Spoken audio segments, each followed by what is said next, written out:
তার শুভেচ্ছা জানিয়ে আমি সুখেন তোমাদের সবাইকে স্বাগত জানাচ্ছি আজকের ভিডিওতে। আজকের ভিডিওটি অবশ্যই ধৈর্য ধরে দেখো, কারণ এই ভিডিওতে ভারতের স্বাধীনতা সংক্রান্ত যাবতীয় বিষয়ের আলোচনা বা আলোকপাত কিছু কিছু অংশে আমরা করব।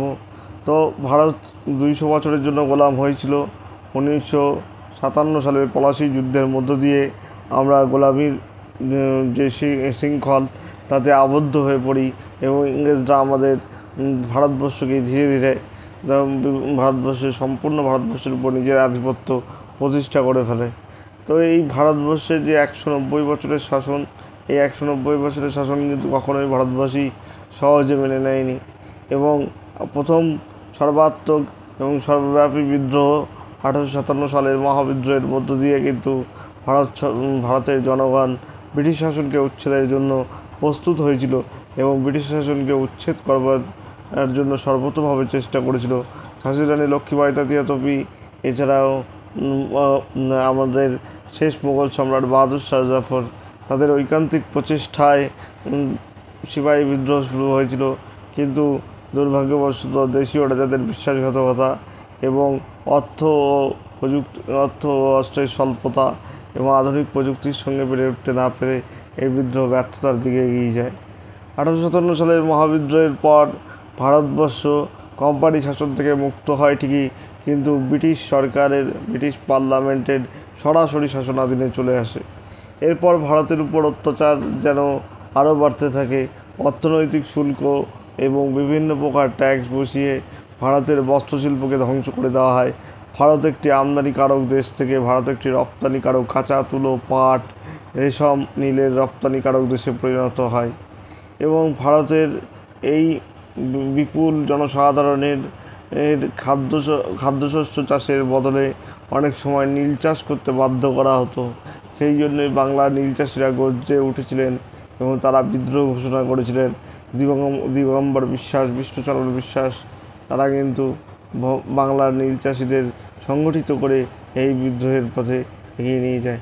এরপরে আসে ইউরোপীয় রেনেসাঁস বা নবজাগরণ। ইংরেজ শাসনের স্পর্শে আমরা কিন্তু ইংরেজি সাহিত্য, জ্ঞান বিজ্ঞানের সঙ্গে পরিচিত হই এবং তার মধ্য দিয়ে কিছু শিক্ষিত শ্রেণীর উদ্ভব ঘটে, যাদের মধ্য দিয়ে কলকাতায় বাংলায় নবজাগরণ বা রেনেসাঁস ঘটে এবং রামমোহন রায়, ঈশ্বরচন্দ্র বিদ্যাসাগর হলেন সেই রেনেসাঁস বা নবজাগরণের পুরোধা পুরুষ।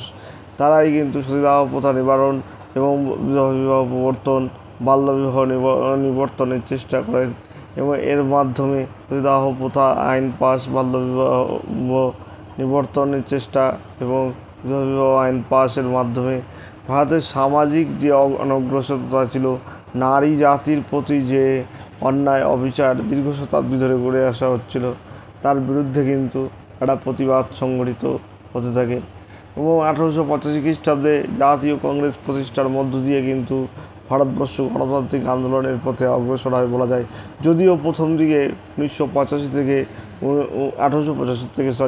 1905 খ্রিস্টাব্দ পর্যন্ত জাতীয় কংগ্রেসের যে কার্যাবলী তা মুষ্টিমেয় কিছু জনসাধারণের মধ্যে সীমাবদ্ধ থাকলেও জাতীয় কংগ্রেসকেই ভারতের প্রথম যথার্থ রাজনৈতিক সংগঠন বলা যেতে পারে এবং তারা ভারতের অধিবাসীদের বিভিন্ন দাবি দাবাগুলি আবেদন নিবেদন নীতির মাধ্যমে ব্রিটিশ সরকারের কাছে তুলে ধরে। এটা নিয়মতান্ত্রিক গণতান্ত্রিক আন্দোলনের সূচনা করে এবং এর পরেই আসে ধীরে ধীরে 1905 খ্রিস্টাব্দে বঙ্গভঙ্গ বিরোধী আন্দোলনে বঙ্গভঙ্গের মাধ্যমে ভারতবাসীর যে জাতীয় অস্মিতা, বাঙালি জাতির যে জাতীয় অস্মিতা, তাকে ধ্বংস করে দেওয়ার চেষ্টা করে লর্ড কার্জন। এবং যেহেতু বাঙালি জাতি জ্ঞান ও গুণে সবার সেরা ছিল, বাঙালি জাতি শিক্ষিত জাতি ছিল, তাই বাঙালি জাতিকে ধ্বংস করতে পারলেই, বাঙালি জাতির ঐক্যকে নষ্ট করতে পারলেই ও বাঙালিকে সংখ্যালঘু করে দিতে পারলেই ব্রিটিশ শাসনের বিরুদ্ধে যে জাতীয় সংগ্রাম, জাতীয় লড়াই, সেটি অনেকটা দুর্বল হবে বলে লর্ড কার্জন বা সাম্রাজ্যবাদী শাসক তার ভেদনীতির অংশ হিসাবে তার ব্রিটিশ সরকারের পলিসি ছিল সাম দাম দণ্ড ভেদ। সেই চাণক্যের, প্রাচীন ভারতের চাণক্যের নীতির ভেদ নীতিটা তারা খুবই ভালোভাবে অনুসরণ করত। হিন্দু মুসলিমের মধ্যে বিভেদ সৃষ্টি করত আর বিভেদ সৃষ্টি করে তারা তাদের এই রাজত্বকে অনেক দিন ধরে চালিয়ে যাওয়ার চেষ্টা করেছিল। এই যে পরিস্থিতি, এই পরিস্থিতিতেই বিশ্বগুরু কবিগুরু রবীন্দ্রনাথ ঠাকুর আমাদের রাখি বন্ধন উৎসব চালু করেন এবং 16ই অক্টোবর 1905 রাখি বন্ধন উৎসবের মাধ্যমে কিন্তু আমরা বাঙালি জাতির ঐক্যের জয়গান ঘোষণা করি। বাঙালির প্রাণ বাঙালির মন এক হোক, বাংলার বায়ু বাংলার জল এক হোক। এই যে গান কবিগুরু গেয়েছিলেন, যে ঐক্যের সুর তিনি বেঁধে দিয়েছিলেন, সেই ঐক্যের সুরের জোরেই কিন্তু 1911 খ্রিস্টাব্দে বঙ্গভঙ্গ রদ হয়ে যায়। এবং 1911 খ্রিস্টাব্দে বঙ্গভঙ্গ রদ হয়ে গেলেও কলকাতার ভারতের রাজধানী থাকে না।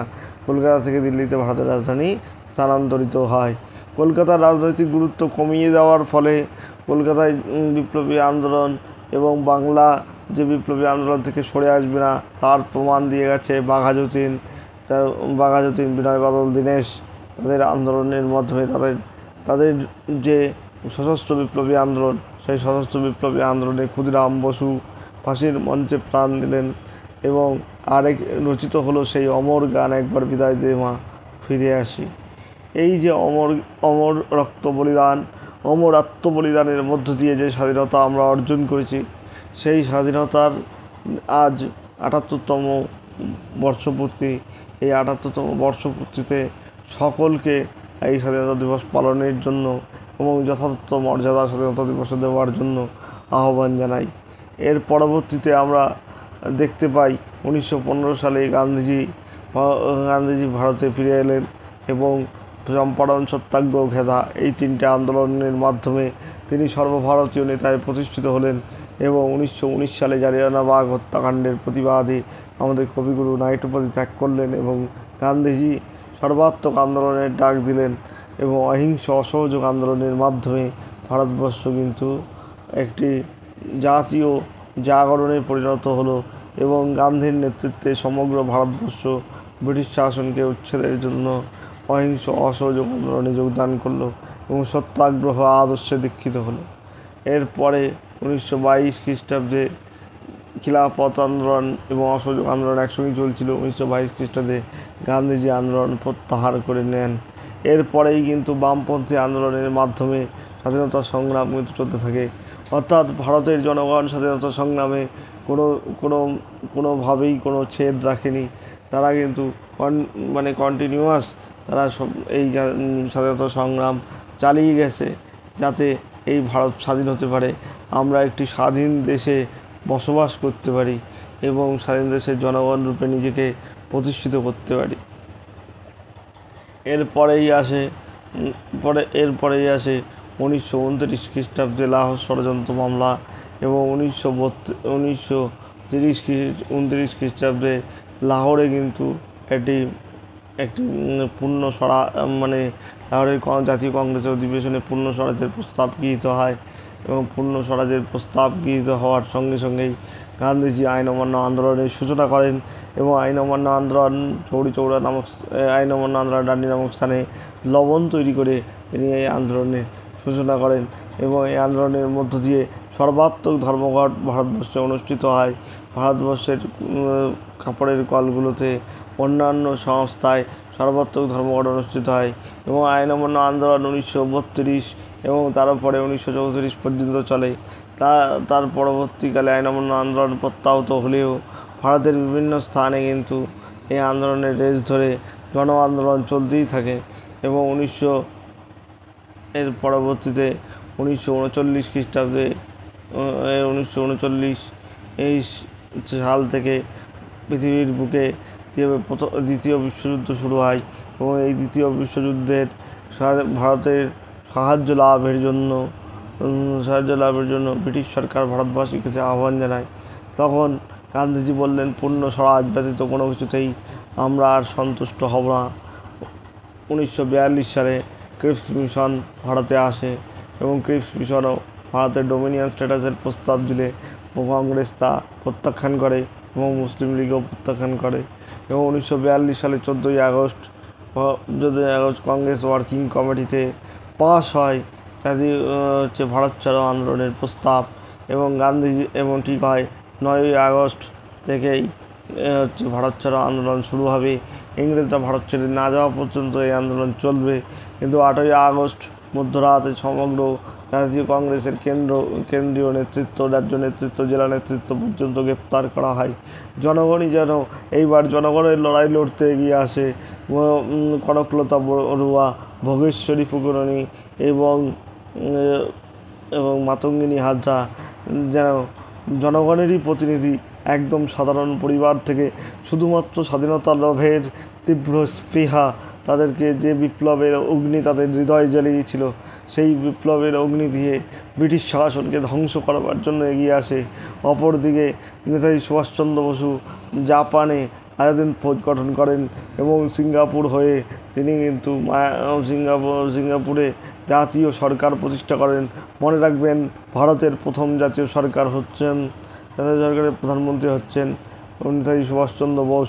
1943 খ্রিস্টাব্দের 21শে অক্টোবর যে জাতীয় সরকার প্রতিষ্ঠিত হয়েছিল, যাকে জার্মানি সহ 9টি দেশ স্বীকৃতি দিয়েছিল, যার প্রতীক ছিল ব্যাঘ্র, যেই সরকারের পররাষ্ট্রমন্ত্রী, যুদ্ধমন্ত্রী এবং প্রধানমন্ত্রী ছিলেন নেতাজি সুভাষচন্দ্র বসু, যেই সরকারের আজাদ বেতার কেন্দ্র ছিল, যেই সরকারের আজাদ হিন্দ ব্যাংক ছিল, এবং সেই জাতীয় সরকারের নেতৃত্বে আইএনএ কিন্তু ভারতের দিকে অগ্রসর হতে থাকে এবং মণিপুরের ইম্ফল পর্যন্ত অগ্রসর হয়।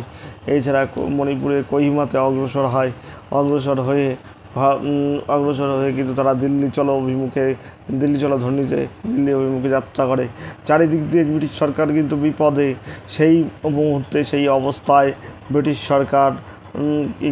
সরকার তখন যে কোনোভাবেই হোক জাতীয় ভারত ছাড়ো আন্দোলনকে দমন করবার একটা তীব্র স্পৃহা, দমন করবার একটা চেষ্টা করেছিলেন। এবং এইভাবেই 1946 খ্রিস্টাব্দে আবার একটি মিশন পাঠানো হয়, ক্যাবিনেট মিশন, এবং ক্যাবিনেট মিশন মন্তব্য করে যে ভারতকে অবশ্যই স্বাধীনতাত্তর ডোমিনিয়ন স্ট্যাটাস দেওয়া হবে। এই ডোমিনিয়ন স্ট্যাটাস এবং পরবর্তীকালে গণপরিষদ সংবিধান তারা রচনা করতে পারবে। দেশীয় রাজ্যগুলোর ক্ষেত্রে বলা হয়, দেশীয় রাজ্যগুলি অথবা স্বাধীন থাকতে পারবে অথবা ভারত ও পাকিস্তান নামক দুই ডোমিনিয়নে যোগ দেবে। এরই মধ্যে আজাদিন বাহিনীর সৈন্যরা ইংরেজদের হাতে ধরা পড়লে, লালকেল্লায় আজাদির সৈন্যদের বিচার শুরু হলে জওহরলাল নেহরু সহ বিশিষ্ট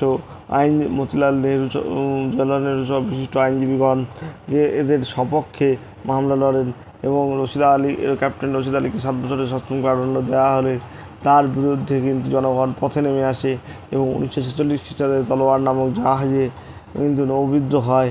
এবং এইভাবে একদিকে জনসাধারণের অসন্তোষ, রাজনৈতিক দলগুলির তীব্র স্বাধীনতা আকাঙ্ক্ষা এবং জাতীয় সেনাবাহিনীর মধ্যে ব্রিটিশ আনুগত্যে ফাটল এবং দ্বিতীয় বিশ্বযুদ্ধে ব্রিটেনের শোচনীয় অবস্থা, এই চতুর্দিকে তারা কিন্তু একটা বিভৎসতার মধ্যে পড়ে যায় এবং তখন তারা বাধ্য হয় ভারতকে স্বাধীনতা দিতে এবং ভারতকে স্বাধীনতার কথা ঘোষণা করেন ক্লেমেন্ট অ্যাটলি। 3রা জুন 1947 ক্লেমেন্ট অ্যাটলি ঘোষণা করেন ভারতকে 15ই আগস্টের মধ্যে স্বাধীনতা দেওয়া হবে এবং 3রা জুন 1947 একটা প্রস্তাব দেওয়া হয় লর্ড মাউন্টব্যাটেনের পক্ষ থেকে। সেই মাউন্টব্যাটেন প্রস্তাবে বলা হয় ভারত ও পাকিস্তান দুটি ডোমিনিয়নে বিভক্ত হবে এবং প্রতি ডোমিনিয়ন নিজেদের জন্য গণপরিষদ প্রতিষ্ঠার মাধ্যমে সংবিধান রচনা করবে এবং ভারত স্বাধীন হল 1947 সালের 15ই আগস্ট এবং 14ই আগস্ট পাকিস্তান স্বাধীন হল। দুটি স্বাধীন রাষ্ট্রের জন্ম হলো, কিন্তু রেখে গেল দেশভাগের দগদগে ক্ষত। আর 565টি রাজ্যে বিভক্ত ভারতকে 565টি দেশীয় রাজ্যে বিভক্ত ছিল ভারত। এই হলো সেই স্বাধীন ভারতের সকাল আবার আমরা অনুভব করতে চলেছি। জয় হিন্দ, বন্দে মাতরম। আমরা এই ভারতের স্বাধীনতা অখণ্ডতাকে চিররক্ষা করব, এই শপথ নিয়ে আজকের ভিডিও এখানেই শেষ করলাম।